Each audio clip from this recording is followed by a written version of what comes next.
Traffic আইন অমান্য করায় গত এক সপ্তাহে এআই প্রযুক্তি ব্যবহার করে ৩০০-র অধিক মামলা দেওয়া হয়েছে বলে জানিয়েছেন ডিএমপির ভারপ্রাপ্ত কমিশনার মোহাম্মদ সরওয়ার।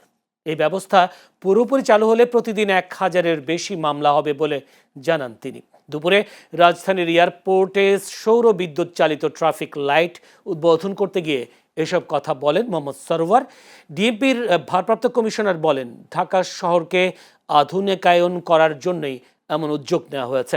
ক্রসিং বা উল্টো পথে যানবাহন চলাচল করলেই ডিজিটাল মামলা হবে। এটি মূলত শাস্তি নয়, শৃঙ্খলা ফিরিয়ে আনার জন্যই এমন ব্যবস্থা নেওয়া হয়েছে।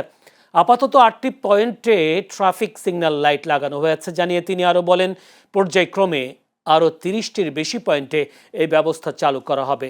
যারা বিআরটি এর সঠিক নম্বর প্লেট ব্যবহার করে না তাদের বিরুদ্ধে আগামী ২-১ দিনের মধ্যে আইনি ব্যবস্থা নেওয়া হবে বলেও এ সময় জানান এই পুলিশ কর্মকর্তা। ঢাকা মহানগরে সিটি কর্পোরেশন অলরেডি ৮টা পয়েন্টে ট্রাফিক সিগন্যাল লাইট লাগিয়েছি। এর বাইরেও আমরা প্রায় ১৫টা পয়েন্টে সিগন্যাল লাইট লাগিয়েছি। আবার সাউথ সিটি কর্পোরেশন আরও ৬টা পয়েন্টে সিগন্যাল লাইট বসাবে। প্রায় ৩০টা পয়েন্টে সিগন্যাল লাইট কাজ করছে বা করবে।